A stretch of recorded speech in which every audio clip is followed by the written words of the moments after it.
नमस्कार बच्चों, एकदम सही वीडियो पर आके रुके हो आप। आज हम लोग ना दादी और नानी के किस्से और कहानियों के जरिए इंग्लिश बोलना सीखेंगे। बिल्कुल, क्योंकि किस्से और कहानियां बहुत मजेदार होती है और ये हमारे दिमाग में बहुत इजीली फिट हो जाती है। और इसको ट्रांसलेट करना मतलब स्पीक नॉन स्टॉप करना। तो चलो चलते व्हाइट बोर्ड की ओर। दादी और नानी की किस्से कहानियों के जरिए कैसे इंग्लिश बोलना सीख सकते हैं। एक्चुअली में ये मेथड है और YouTube पे इस पे बहुत सारी वीडियो पड़ी है।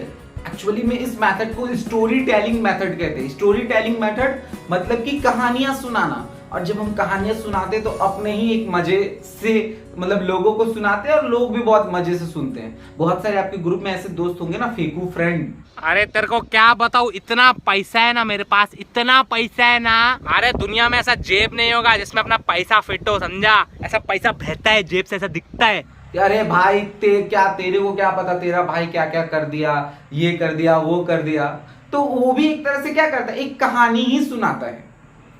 तो दादी नानी की कहानी सुनाने का मतलब ये नहीं कि एक राजा था एक रानी थी ये सुनाए, बल्कि हम अपने ही बनाए हुए कहानियां भी सुना सकते हैं, जो कि कई बार लोगों को सुनने में बहुत मजे भी आते हैं, क्योंकि उसमें थोड़ा हल्दी, थोड़ा मिर्च, थोड़ा मसाला डाला होता है।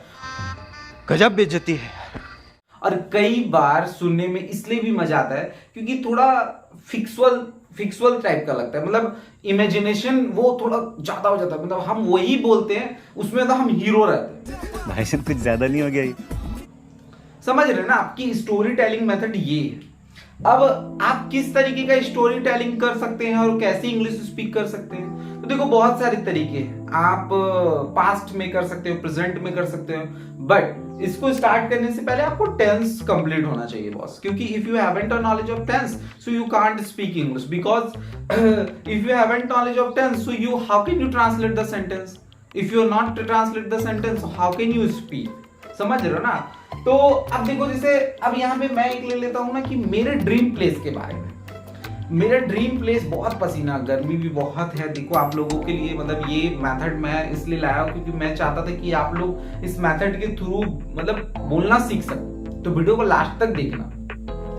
तो जैसे कि मान लो कि मैं आप ना कोई भी आपका एक ड्रीम प्लेस हो या ड्रीम कोई भी चीज हो, आप उसके बारे इमेजिन करो और इमेजिन करके उसके बारे 8-10 लाइन लिखो। या फिर आप अगर ट्रांसलेट कर ले रहे हो मन में ही तो डायरेक्टली स्पीक करो और इसको 8 से 10 दिन करो। देखो आपको एक अमेजिंग रिजल्ट मिलेगा। अब जैसे मेरा ड्रीम प्लेस है मनाली, तो मैं कैसे मतलब क्या मैं करूंगा, तो मेरा ड्रीम प्लेस है। सो फर्स्टली तो स्टार्ट करूंगा कि hello friend this is Tinu. So अब मैं ऐसा इमेजिन करूंगा कि कल मैं जा रहा हूं मनाली, ठीक है, मैं कल मनाली जा रहा हूं और उस पे मैं मतलब बोलूंगा। सो दोस्तों मतलब कि tomorrow I am going to Manali. मतलब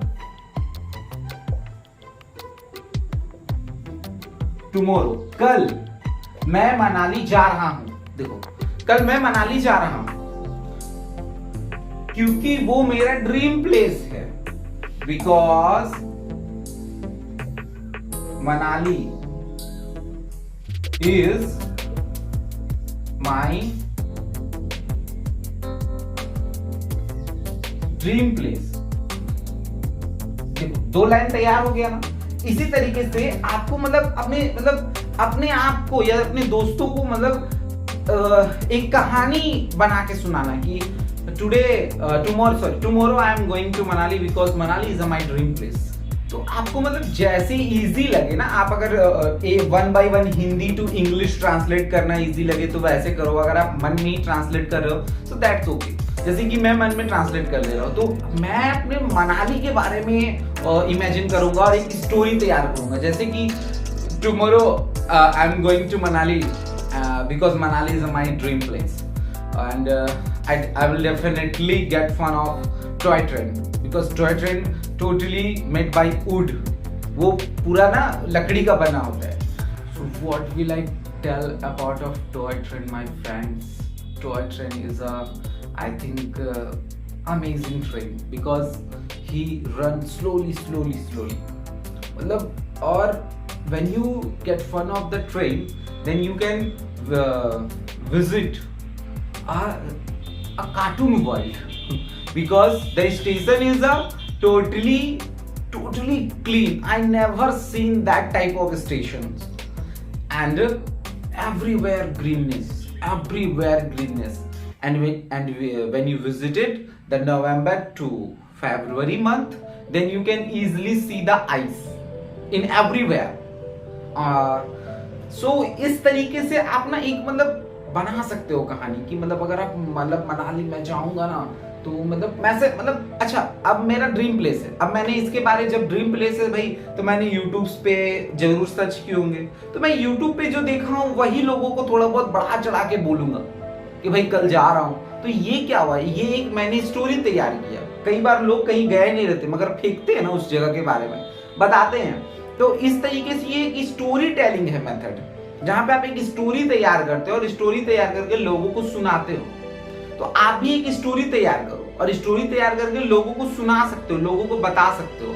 आप अपने नानी घर के बारे में बता सकते हो। आप पास्ट में कोई एरिया विजिट किए, जैसे हम लोग लास्ट नवंबर दिसंबर में पारसनाथ गए थे, तो पारसनाथ में हम लोग क्या क्या फन किया। आप लोग भी अभी पीछे कभी मौसी के घर या किसी के शादी में जाओगे तो उस शादी में आप क्या क्या फन करोगे या किए हो, मतलब पीछे में क्या क्या फन किए, उसको एक स्टोरी बनाओ और उस स्टोरी टेलिंग के थ्रू आप मतलब उसको इंग्लिश में ट्रांसलेट करो और स्पीक करो। ये बहुत इजी हो जाता है।